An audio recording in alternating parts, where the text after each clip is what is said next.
Boa tarde a todos. Nós estamos aqui em mais uma IBA em ação. Hoje nós vamos falar de um assunto que ele está em evidência no oeste da Bahia, que é a energia. É um dos projetos da IBA hoje determinar qual é a demanda energética do oeste da Bahia para irrigação e também, numa segunda fase, para a agroindústria. Nesse processo, nós estamos trabalhando em parceria a IBA e Neoenergia, e nós estamos indo até os produtores e ouvindo as suas demandas. O atual estudo teve como resultado uma constatação de que nós temos hoje um déficit energético para os próximos 10 anos de 1,8 gigawatts para irrigação. E isso não estamos falando de agroindústria, de eletromobilidade e outras questões. Então, hoje, nesse bate-papo com produtores, a gente vai aprofundar um pouquinho o assunto e ouvir a visão dos produtores e da Neoenergia. Aqui comigo nós temos o produtor rural Fábio Ricardi, há anos na irrigação, o produtor rural Douglas Hort, vice-presidente da ABAPA, e o Leonardo, que ele é o superintendente de operações da Neoenergia Coelba para o oeste da Bahia. Boa tarde a todos, pessoal. Boa tarde. Boa tarde, Cris. Nessa introduçãozinha, eu queria começar com você, Fábio, ouvir um pouco da história da família Ricardi aqui no oeste da Bahia, quando entrou na irrigação, quando vocês decidiram iniciar esse projeto, que hoje nós sabemos que os Ricardi são um dos maiores irrigantes do oeste, né? Bom, a nossa história na irrigação começou em 2001, né? E a gente começou com 4 pivôs para entender o que seria irrigação e os projetos foram crescendo, né?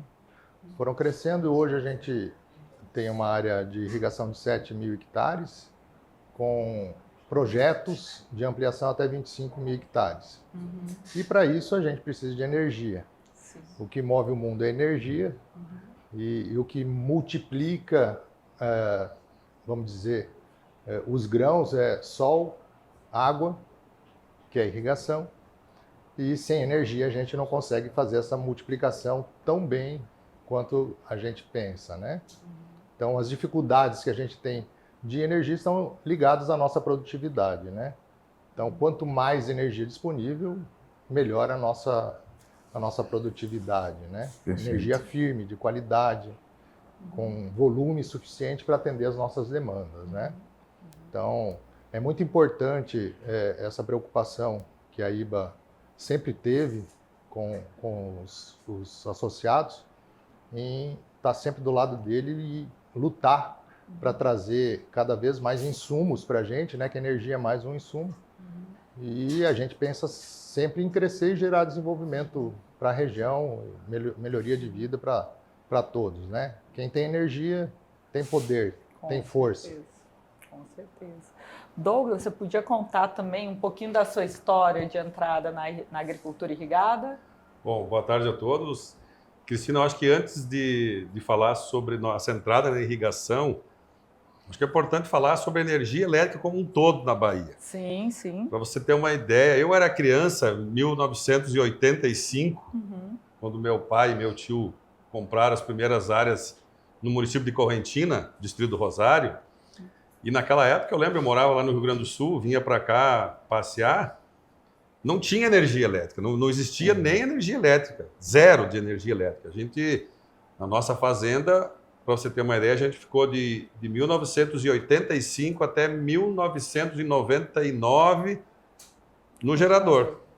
Então não existia energia fábrica, não tinha energia elétrica na região. Então chegava 8, 9 da noite, ia lá, desligava o gerador, todo mundo tinha que dormir, não ligava a televisão, não tinha nada, entendeu? Você tinha que desligar o gerador.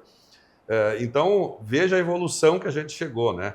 Naquela época, o mínimo que nós queríamos era uma ligaçãozinha básica para ter uma energia para poder ligar uma televisão, ligar uma geladeira. Essa foi a nossa realidade também. Foi a realidade de quase todos. Eu lembro que quando a gente puxou a energia da BR-349 até a sede da fazenda nossa, que são 6 quilômetros. Uma comemoração. Foi uma né? comemoração, exatamente. Foi uma conquista. Felicidade foi ter geladeira e freezer. Exatamente. Então foi uma conquista muito grande na época, que imagina, isso não faz tanto tempo. Nós estamos falando de 99, 2000, 26, 27 anos atrás, nós não tínhamos nem energia para ligar uma geladeira. De lá para cá, foi melhorando, foi crescendo, o Oeste da Bahia foi desenvolvendo. E, lógico, a gente não pode culpar no todo a companhia energética, porque o nosso crescimento aqui da região foi acima do normal. Sim. O nosso crescimento aqui na Bahia eu não sei estatística de outras regiões, mas deve ser 5, 10 vezes maior 20% ao ano. Do que qualquer outra região. Então, a necessidade depois a irrigação acabou entrando aos pouquinhos. Como todo mundo, o meu projeto de irrigação a gente iniciou bem depois da família Ricardo, a gente iniciou agora em 2017, as primeiras ideias, o primeiro pivô, o único que a gente botou foi em 2019, e hoje eu estou com 4 pivôs, né, em torno de 700 hectares irrigados, a gente está começando o nosso projeto, mas em virtude de não ter energia, o projeto está parado, que podia avançar aí 4, 5 vezes mais. Então a gente acaba travando, no mesmo caso deles, cada um na sua proporção, travando Perfeito. o início do projeto e o aumento em função da falta de energia. E isso que eu gostaria de perguntar para os 2 produtores, se vocês já tiveram que abandonar projeto ou suspender projeto, como você falou agora, por ausência de energia aqui no oeste da Bahia, porque há um prazo muito longo para atender esse pedido de energia para viabilizar a agricultura, a indústria, a agroindústria, uma beneficiadora de algodão. Queria que vocês falassem um pouquinho. A gente, aqui na Bahia, a gente está perdendo muito tempo, a companhia de energia está perdendo tempo, a Bahia está perdendo tempo no desenvolvimento social da região, porque a gente está deixando, por exemplo, já poderia ter dobrado a infraestrutura.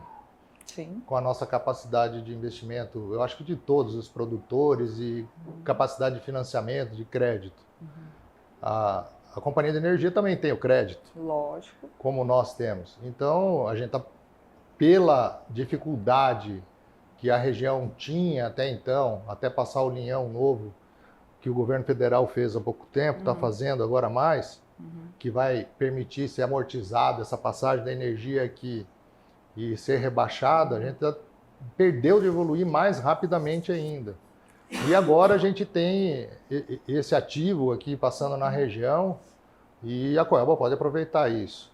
Hoje nós somos consumidores, se a Coelba estruturar muito bem o sistema, nós vamos poder ser produtores de energia e ela também vai ganhar com isso, no transporte, na venda, na comercialização disso. É um ganha-ganha. Depois, a evolução é sem fim, né? Porque a indústria vem com a energia firme, que é mais rentável também para a companhia, né? Porque a irrigação é só 40% do tempo, vamos falar, de pico. Sim. E a indústria 90%, 95% do tempo. Então, a Coelba tem tudo na mão para ela ser mais rentável ainda do que ela é. Tem área, espaço para ampliação de geração solar, colocação de baterias, um monte de possibilidades para a Coelba usar essa estrutura que ela vai construir, distribuída, que é muito raro de acontecer. Então, tem tudo para a região acontecer. Não sei por que não está acontecendo mais rápido. Vai acontecer. Você falou a questão das dificuldades de segurar projeto. Eu, quando fiz o meu primeiro projeto lá em 2017, a gente já pensa grande, já pensou lá, eu tenho a fazenda 10 mil hectares, consigo irrigar 6, 7 mil, já vou fazer aqui o projeto todo e vai dar certo. E não, eu já esbarrei justamente na energia, porque não é que nem você construir uma casa e começar pelo telhado. Você primeiro comprar o pivô e tal. Na verdade, o pivô é a última coisa que você tem que comprar. Primeiro você tem que ter energia, depois você tem que ter o poço artesiano ou a barragem ou a represa, mas a maioria aqui é poço artesiano submerso. Então, houve todo mundo na tentativa de comprar pivô para irrigar, mas não se pensou no alicerce que é a energia, sabe? Então, assim, não é querer culpar a Coelba e a Neoenergia, mas às vezes faltou, assim, até eu estava comentando hoje, E também houve falhas nossas, Cristina, porque muita gente, por exemplo, fala que quer botar energia, mas não formaliza lá na Coelba. Todo mundo, eu quero 1 mega, 2 mega, 3 megas, mas você vai ver, você pediu lá na Coelba? Não, não pediu. Então não tem como vocês ficar sabendo, porque o investimento é muito dinheiro, são milhões, bilhões de reais para você fazer um investimento, porque com todo o real que a gente investe em qualquer negócio, você quer ter o retorno. Nós, assim como plantamos qualquer cultura, a gente planta para ter retorno. A Neoenergia Coelba, mesma coisa, ela vai fazer um investimento nas redes, em todo o setor energético para ter retorno. Então, e ela não vai fazer um investimento se ela não tiver uma certeza da demanda contratada. Então, isso que a IBA fez esse papel muito importante de conseguir verificar a exatidão de quem precisa e quanto precisa, para poder passar um número concreto para a companhia, para ela poder fazer o investimento na hora certa. Sim. Hoje, a IBA, ela recebe, dentre os produtores, uma reclamação constante. A IBA, nós temos terra, nós temos outorga, nós temos o crédito, mas nós não temos a energia. E com base nisso, faz 3 anos que a IBA tem feito uma pesquisa junto aos produtores para tentar determinar esse gargalo. E esse ano, o ano passado, nós decidimos fazer um estudo mais técnico, chamando o professor Dr. Afonso Henriques e a equipe para poder estudar tecnicamente essa demanda e conseguir dados fiéis. Não só a questão de meras informações. E com isso, a gente fez um trabalho em parceria com a Neoenergia, né, Leonardo? E conseguiu avançar bastante. Muito. Eu assim, Leonardo, gostaria que você falasse um pouquinho do nosso trabalho na Energia IBA e esse estudo que foi apresentado na empresa de pesquisa energética para suprir essa necessidade de energia aqui e de qualidade de energia. Perfeito. Primeiramente, Cris, muito obrigado pelo espaço. É uma oportunidade de, por meio desse podcast, talvez alcançar o máximo de produtores possíveis aqui da região e conseguir esclarecer e trazer alguns pontos de atenção, alguns esclarecimentos que a gente vem fazendo, às vezes, de forma pontual nas associações. Acho que esse é o tipo de iniciativa que a gente alcança um grupo de pessoas muito grande por meio desse canal. E aí eu vou, antes de falar um pouquinho sobre o estudo, eu vou tentar responder um pouco as perguntas do Fábio e do Douglas, ou os questionamentos, justamente para falar dos investimentos da companhia. Hoje a gente está em um dos nossos melhores momentos como companhia.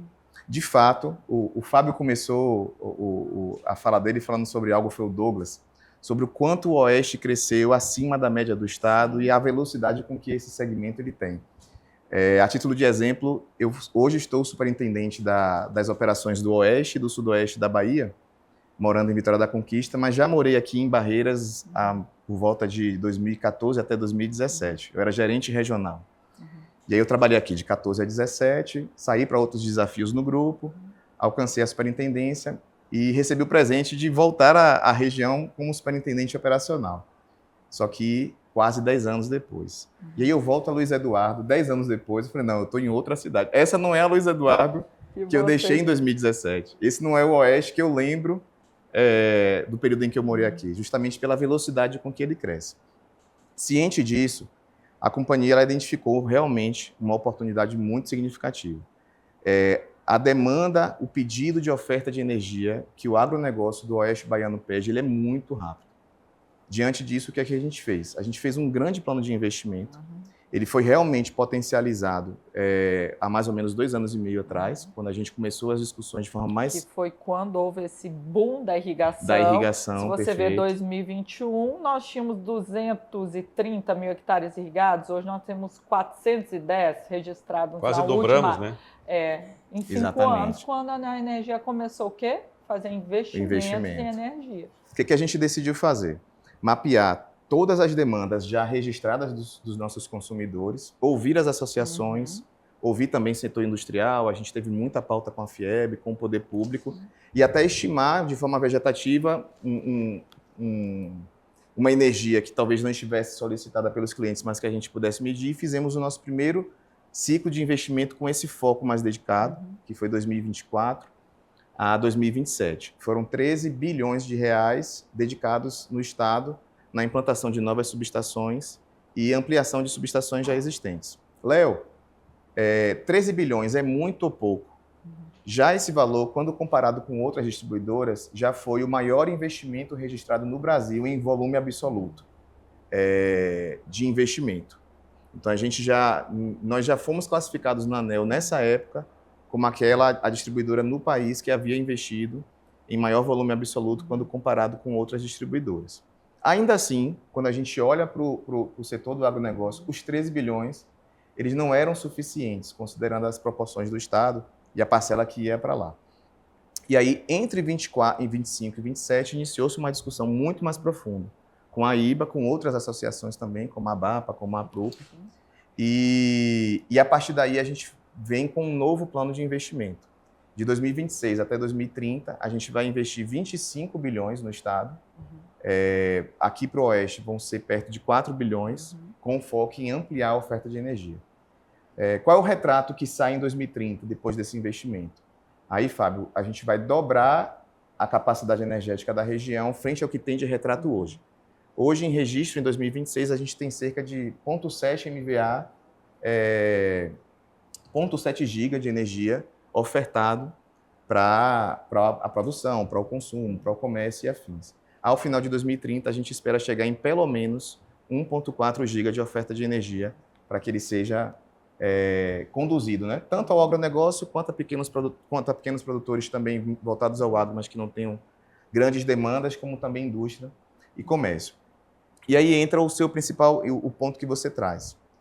Por que talvez a gente não tenha percebido esses investimentos de forma tão significativa em anos anteriores?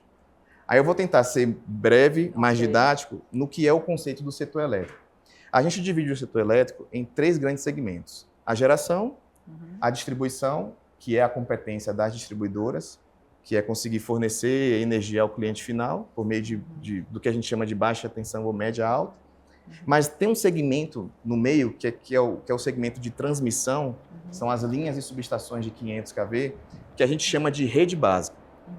A distribuição ela não consegue fornecer energia se a rede básica daquele polígono, daquela região, ela é forte o suficiente para suprir a reserva energética para a gente distribuir. O Douglas falou sobre o telhado da casa, eu faço uma analogia que eu acho que é fácil a gente entender. Pense que a gente está fazendo uma edificação. Se eu quiser construir uma casa, eu preciso fazer uma fundação razoável. Se eu quiser construir um prédio de 3 andares, a fundação tem que ser mais forte, porque senão o prédio ou cai ou balança, né? Ou a gente não tem a energia ou ela oscila. Vou fazer esse comparativo. Se eu quiser um prédio de 15 andares, eu vou ter uma fundação, vou precisar de uma fundação ainda mais forte. O Oeste é esse prédio de 15 andares. E como era a estrutura de rede básica no passado? Ela precisava de novos pontos de suprimento, que é o que a gente chama, o ponto de suprimento é a subestação que vai abaixar a tensão de 500 para começar a fornecer no nível que a gente precisa para consumir. Até 1999, Chesf, aqui na região tinha apenas um ponto de suprimento. O que significa isso? Eu tinha que derivar energia para distribuir de distâncias muito grandes. Ou era inviável, a energia não chegaria, ou a energia chegaria muito fraca. Quem responde por definir quantos pontos de suprimento, qual a estrutura de rede básica vai ter em uma determinada região, é a estrutura da ANEEL por meio da EPE, que é a empresa de projetos elétricos, de pesquisa elétrica. Ela define se essa região está crescendo em um ritmo X, ela define quantos pontos de suprimento tem, e a gente realmente tem uma defasagem da necessidade de pontos de suprimento na região. A parceria com a IBA foi fundamental, porque a gente teve as demandas já solicitadas, as demandas previstas. A partir desse material que a gente, em conjunto, construiu com a IBA, a gente conseguiu levar à EPE uma proposta real de que o Oeste, além dos 3 pontos de suprimento já existentes, precisavam de mais 6 pontos. Com isso, os pontos ficam mais bem espalhados no território e, em vez de eu precisar trazer energia de uma região que levaria 200 quilômetros de linha, agora a gente consegue trazer energia de um ponto de suprimento que está a 40 quilômetros, a 20 quilômetros, a 80 quilômetros do seu ponto de entrega. Qual a grande vantagem disso? A energia é mais consistente, a obra de entrega é mais rápida, é mais ágil e os níveis de tensão são mais adequados. E isso vai conseguir melhorar a qualidade de energia, Leonardo? Vai conseguir. Porque hoje é um problema de qualidade. Eu não sei se vocês têm esse problema na fazenda, mas também a outra reclamação constante dos produtores sobre essa questão da qualidade. Perfeito. Imediatamente, uma rede mais bem robustecida em termos de rede básica, ela tem a capacidade de ter níveis de tensão mais adequados, um fornecimento mais ágil, porque a gente tem linhas menores na média e na subtransmissão, né, que é ali 69 kV. Então, em vez de eu ter uma linha de 100, 150 km, eu vou ter uma linha de 30, de 40. A gente tem menos perdas elétricas, como a gente chama. Então, o nível de tensão chega mais adequado e eu perco a necessidade de ter muito regulador de tensão, por exemplo, que são os equipamentos que elevam novamente esse nível, mas eles também têm questões de flutuação e assim por diante. Um outro ponto importante que esse plano traz, Cris, e a todos, é que o nosso plano de investimento não se resume apenas a entregar novas subestações. A gente está renovando as redes que já existem. Eu tenho redes que a gente construiu há 40 anos, há 50 anos, precisam renová-las. Eu tenho alimentadores que precisam ser divididos. Então, esse plano é o grande sustentáculo hoje da companhia para alcançar o agronegócio no sentido de demanda que ele precisa receber.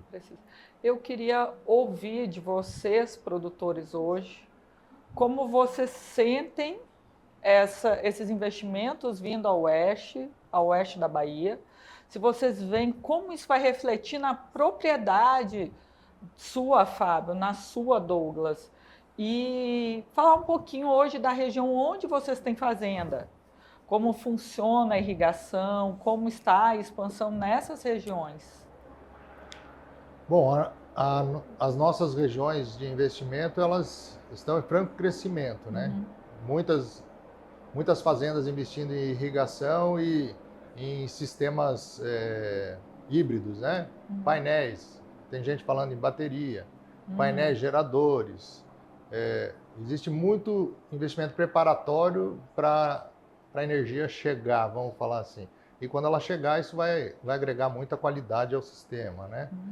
Então, eu sempre falo que o oeste da Bahia é uma mini Califórnia, né? Eu sempre brinco com todos os meus amigos. Só pouca gente ainda viu. Vamos dizer, o investimento ainda não aconteceu o que pode acontecer aqui. Vai vir agroindústria, com certeza. A gente vai distribuir muita renda, muito mais do que a gente já fez de benefício social. A gente vai quintuplicar isso. Só que a gente precisa dessa presença do Estado através da EPE, para ela entender isso, que a gente vai gerar benefício social, que a gente tem mão de obra, que a gente tem competência. E isso acontecer, coisa que, infelizmente, o Estado não viu e a gente talvez esperou o Estado. Talvez a companhia foi tímida, a de energia talvez foi tímida nos investimentos. Eu acho que ainda está sendo tímida, desculpa, mas eu acho que 4 bilhões é muito pouco para o potencial do oeste da Bahia. Teria que ser 40 bilhões para atender e para a gente fazer em 10 anos o que a gente talvez vai demorar 15. Não, 15 não, acho que 20 anos a continuar nesse ritmo de investimento. Então, a região tem pessoas competentes, tem situações geográficas inéditas que são premiadas e que não estão sendo usadas. Exatamente. Todos perdem. Todos podemos ganhar com mais energia, com mais potência. Eu queria levar aqui para o pessoal que está nos assistindo um dado. Cada hectare irrigado gera de empregos diretos e indiretos de 2 a 6 empregos. Então, é uma atividade que ela reflete não só na parte econômica, aumento de produtividade, a questão dessa estabilidade hoje que a gente tem, as intempéries climáticas, a possibilidade de você fazer 2 safras, né? Então, a gente ainda tem esse reflexo social.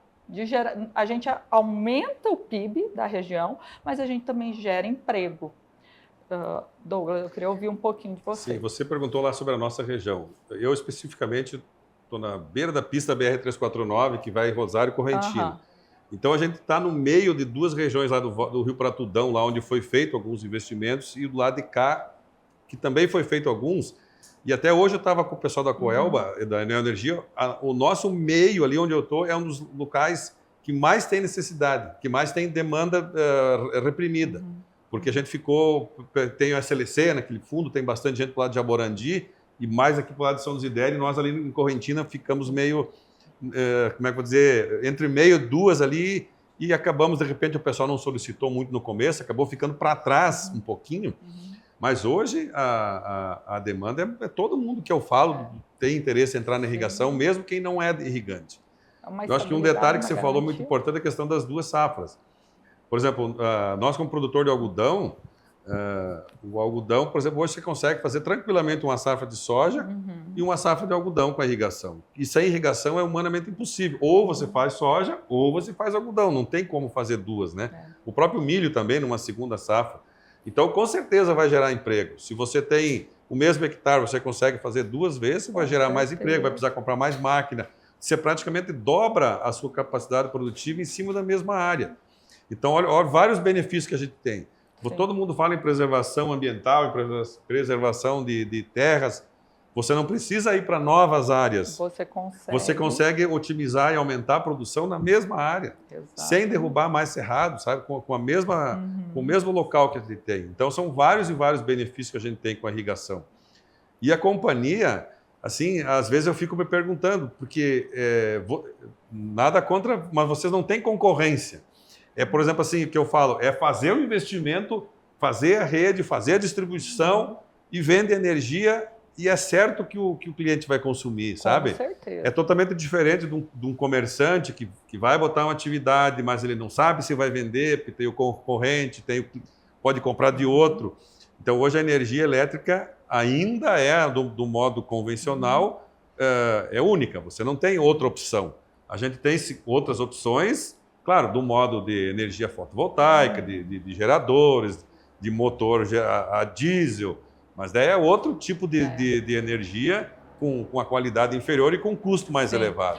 Agora você falou em fontes alternativas, porque é comum você ouvir de produtor que ele tem uma demanda X e que o restante ele completa com o gerador. E o preço que está o óleo diesel agora, nesse ano? Inviabiliza. E eu gostaria, até para o Leonardo, para ver como a Neoenergia está vendo isso, e para os produtores, essas novas fontes alternativas de energia que a gente tem hoje, que é a solar junto com o BES, com a bateria. Que o pessoal fala que a bateria ela consegue uma coisa que a energia solar não consegue. Se você associa os dois, você tem estabilidade da rede. E hoje nós estamos falando no Brasil em leilão de baterias, com ideia de conseguir aproveitar essa excedente energética que a gente tem em alguns lugares e que não chega até nós, né? Então, eu gostaria de ouvir tanto vocês como os produtores, como é que enxergam essas novas energias alternativas e a própria concessionária, que hoje eu sei que vocês têm um projeto voltado também para isso. Exato, a gente tem um projeto para discutir sobre como essas formas alternativas, né, esses fornecimentos alternativos alcançam, principalmente plantas específicas, né, consumidores específicos que têm alto consumo e alta demanda concentrada. Alguns produtores eles têm uma demanda energética que equivale a um bairro, às vezes até uma cidade. E já estamos trazendo alguns pilotos e eles vão iniciar aqui na região oeste com um exercício de avaliar como é que isso se efetiva nessa produção, que oscila em termos de irrigação à noite e no consumo diário. Ainda sobre o fornecimento, Cris, de fato, existe uma demanda ainda que o investimento ele pode não alcançar no formato de estrutura energética que a gente tem hoje, mas a implantação dos novos pontos de suprimento faz com que a gente consiga investir ainda mais. O Douglas perguntou, por que não, ou Fábio, por que não 40 em vez de 4? Esse investimento que a gente traz hoje, ele é quase o teto limite da estrutura energética que a gente tem. A nossa rede básica comporta esse investimento, a gente consegue trazer essas 25 novas subestações que a gente vai alcançar, muitas delas serão implantadas esse ano. Amanhã, por exemplo, a gente está inaugurando mais uma subestação que é de Luiz Eduardo Magalhães, que vai trazer mais um conglomerado de oferta, cerca de 50 a 60 MVA para a região. E com a garantia, né, e a implantação dos novos pontos de suprimento, gradativamente o sistema se torna mais forte para receber mais investimentos. Por isso foi tão importante esse debate, tão importante investirmos tempo e energia em conseguir, entre aspas, convencer a EPE de que o Oeste precisava dessas fontes energéticas, desses novos pontos de suprimento. Receber as demandas da IBA, da APRUP, de todos os conglomerados de clientes, foi muito importante para apresentar para eles. E a indústria, quando provocada para vir à região, se torna mais um insumo. Ela não é uma ameaça, entre aspas, para a companhia, muito pelo contrário. Fazer com que a indústria tenha interesse em vir para a região provoca entidades como a EPE ainda mais de que essa região precisa crescer. A companhia, ela de fato, eu costumo dizer que ela não vive de vender energia. Ela existe na intenção de conectar clientes. Se a distribuidora faz marketing, ela não ganha nada com isso. O propósito dela é, de fato, conectar cliente. Então, não tem nenhum interesse da companhia em não investir mais do que 4 bi em uma região que tem o consumidor per capita, entre aspas, mais rentável da companhia em termos de faturamento. É realmente um limitador do eixo do sistema que a gente precisa potencializar, sustentar a discussão e garantir que esses pontos venham.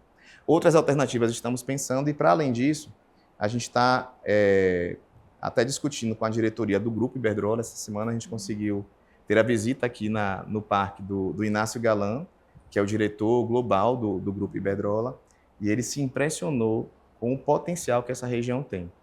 E a gente saiu com esse dever de casa, com essa intenção de encontrar novas soluções até os pontos de suprimento serem construídos, até a rede ser mais robustecida e encontrar soluções. Que bom ouvir isso.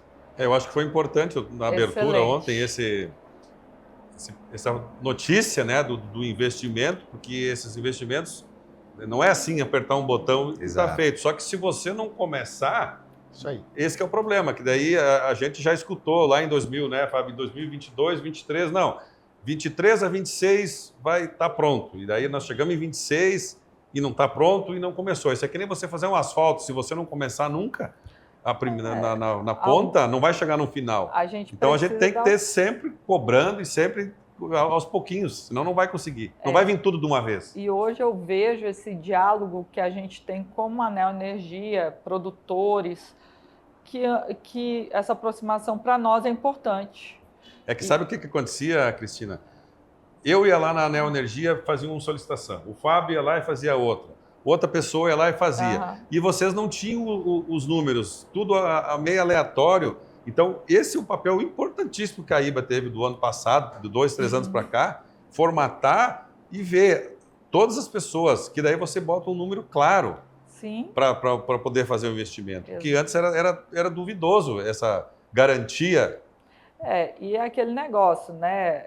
O Leonardo até vai me falar, eles não vão investir dinheiro se eles não souberem que haverá um retorno. Sim. E aqui na Bahia, o que você pode mais saber é que se você investir energia na agricultura irrigada e na agroindústria, você vai ter retorno. Esse é um ponto super importante, Cris e Douglas.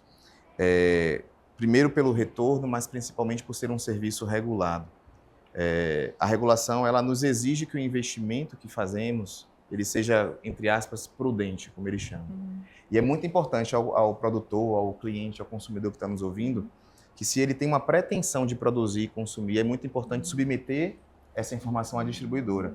Porque é por meio dessa informação que a gente consegue fazer com que os investimentos sejam percebidos pela ANEEL como um investimento prudente. Sim. Fábio, eu quero ouvir um pouco você, sua mensagem final que você quer deixar aqui, porque já me deram um sinalzinho lá, que se deixar a gente vai passar a noite inteira conversando aqui e ninguém vai para casa. E eu queria convidar quem está assistindo a gente para se inscrever no canal do YouTube do Vozes do Agro, para acompanhar as pautas do agronegócio e os projetos da IBA que estão hoje desenvolvendo o agronegócio do oeste da Bahia. Vamos lá, Fábio, vamos ouvir um pouquinho de você aí, a sua mensagem final e os apontamentos finais que você quiser fazer aqui para nós. Primeiro, agradecer essa oportunidade de estar com vocês aqui conversando, a gente esclarecendo mais fatos do potencial da região, né? Obrigado para a IBA por abrir esse espaço. Obrigado, Cristina. E a mensagem que eu posso deixar é: nós temos um potencial enorme, uma região para acontecer, melhorar muitas vidas em cima de trabalho, tendo energia, tendo elétrons para transformar, nós vamos evoluir muito rapidamente. Nós vamos ser capitalizadores de um desenvolvimento gigantesco da Bahia, ajudar a Bahia a chegar lá, ajudar a Bahia a arrecadar mais do que onera o Estado. Nós vamos gerar renda, nós vamos fazer acontecer, como já estamos fazendo há 40 anos aqui, essas famílias que estão aqui. Isso não veio de graça, veio com trabalho e existe seriedade nisso. Então, não são investidores falando que vão fazer, está sendo feito de verdade. E o futuro é enorme, né? Nós vamos poder ser, no futuro, geradores de energia das fazendas, que vai ser mais um negócio das fazendas. E para toda a sociedade isso é um benefício enorme. Que país no mundo tem esse potencial de ter água, altitude, terras planas, irrigáveis e com possibilidade ainda de gerar energia também, espaço para gerar energia? É muito raro. Tudo que você acompanha com a evolução do setor é um ambiente sui generis, é uma oportunidade para a empresa, uma oportunidade para todos nós que estamos aqui e para quem vier investir aqui no Oeste. Quem nos ancora também com investimentos, né? Vamos ouvir sua mensagem. Bom, Cristina, primeiro também agradecer o convite para você, né? Acho que é importante a gente conversar produtor com produtor, com a companhia, a nossa entidade, a IBA, a BAPA, que também eu represento. Eu acho que é importante essa conversa, esse diálogo entre as partes. E gostei de uma frase que o Fábio falou, que todo mundo que está aqui são famílias, são pessoas consolidadas. Não é nenhum aventureiro que está pedindo uma energia porque vai vir. Não, nós todos já estamos aqui, entendeu? É poucos que nos últimos anos vêm entrando. Então, todos os grupos econômicos, as famílias, praticamente todas as fazendas, os grupos são familiares. Então, não tem nada de muito novidade. E a gente quer crescer, gera emprego, gera renda, aumenta a produtividade, aumenta o ICMS do Estado, tudo aumenta a arrecadação de impostos federais. Então, é uma bola de neve que vai só aumentando se todos os setores se ajudarem. Então é importante, a feira é muito importante também para a gente conseguir fazer essa congregação de todas as partes, sociedade civil, a cidade mesmo aqui de Luiz Eduardo, que quem conheceu, eu que venho às vezes aqui em Luiz Eduardo, a gente não moro aqui, mas eu estou todo mês aqui, cada vez que a gente vem aqui a gente nota uma diferença na cidade, sabe? Então é esse crescimento sustentável de todas as partes, da nossa parte rural, nas fazendas, crescimento da cidade, vai vir indústrias também, quanto mais nós produzirmos soja, milho já tem a realidade hoje de empresas de etanol, soja também tem uma capacidade muito grande de nós aumentarmos esmagamentos. Hoje nós estamos com duas empresas aqui, uma aqui em Luiz Eduardo e uma em Barreiras, que faz 30 anos que estão com a mesma capacidade de produção e a quantidade de soja produzida aumentou 10 vezes nos últimos anos. O próprio algodão também, hoje a gente produz algodão, exporta, mas acho que já tem capacidade de ter uma fiação, de repente, local aqui, produzir o fio aqui, gera emprego, gera renda. Então, tudo isso precisa de energia. Então, cada vez mais também os setores, um precisa do outro e a gente vai se completando. Com certeza. Léo? Agradeço demais, Cris, o espaço, agradeço a oportunidade de falar mais um pouquinho sobre esse momento da companhia. Eu posso dizer que a gente está no melhor momento para fazer todo esse futuro acontecer. A Neoenergia Coelba ela tem um compromisso de ser uma alavanca para os setores industriais, comerciais, todos os setores econômicos do Estado. Para além do investimento, eu acho que o principal ganho nos últimos anos foi a forma como a gente conseguiu construir isso de forma parceira. Esse plano que eu comento, ele não foi construído apenas pela equipe técnica da companhia. Ele precisou ser reavaliado algumas vezes com um processo de escuta por meio das reuniões com as associações, com os setores industriais. E a gente tem plena confiança de que ele não é apenas o maior investimento que a companhia já fez na história, de que ele não é o maior investimento hoje de um grupo econômico no país, já registrado. Não tem nenhum grupo do setor elétrico no país que está investindo como a Neoenergia e não tem nenhuma distribuidora hoje no país que está investindo como a Neoenergia Coelba. Mas a gente quer investir o suficiente para alcançar esse desenvolvimento. Então, as discussões para tornar a rede da região mais forte, mais robusta, para que a gente possa investir ainda mais, já estão acontecendo. A gente acredita que acompanharemos esse desenvolvimento e seremos mais um apoio para esse crescimento que é tão importante para o nosso estado. Então eu convido a todos os produtores, a todos aqueles que têm essas ofertas de energia, por colocar, que nos procurem. A gente está revisando os planos, a gente está reatualizando algumas demandas por meio desse incremento de investimento. A legislação também está nos facilitando, nos ajudando. Nós agora estamos numa nova concessão, é uma concessão mais exigente, a gente agora renovou o contrato com o Ministério de Minas e Energia, por meio da ANEEL, a gente tem mais 30 anos de concessão, mas é uma concessão diferente, que em alguns aspectos nos permite investir mais, dentro daquela linha do investimento prudente, e mais do que isso, nos exige mais também como distribuidora. E é isso que a gente espera, um cliente exigente, um contrato exigente, faz a empresa ainda mais forte, ainda mais sensível a essa necessidade como a gente já é. Então, agradeço demais o espaço e nos colocamos à disposição sempre. Bom, o Vozes do Agro e a IBA agradece a todos vocês que separaram um tempo para vir aqui conversar um pouquinho com a gente e dizer para quem está nos ouvindo que a energia realmente ela vai ser uma virada de chave para o oeste da Bahia. E a gente está contando com essa parceria dos produtores, governo e na energia para isso acontecer. Nós vemos um desenvolvimento muito grande na região. Um exemplo claro é o crescimento do PIB. Em 2001, nós tínhamos um PIB em 7 municípios de 2,5 bi. Hoje são 51 bi, que o oeste da Bahia tira aqui todo o agronegócio. Nós temos um crescimento nas cidades. Eu quero dar um exemplo de uma cidade que é Luiz Eduardo Magalhães, que em 2000 tinha apenas 20 mil habitantes e hoje já tem mais de 130 mil. Então, a gente vê essa franca expansão da região. E para a gente conseguir crescer mais, porque nós estamos num ponto estratégico do Brasil. Nós ficamos no meio de vários estados. Somos a porta do Mato Piba, a porta do Nordeste e temos todo esse acesso a Minas e ao Centro-Oeste. Então, para a gente conseguir desenvolver e chegar onde a gente quer, a gente vai precisar de energia. E essa parceria hoje, esse trabalho todo que a IBA, produtores rurais, outras associações estão fazendo, junto com a Energia e o governo, é para a gente chegar nesse desenvolvimento da região. Eu agradeço a todos que assistiram esse programa e, novamente, peço para se inscreverem no canal do YouTube e acompanharem o Vozes do Agro.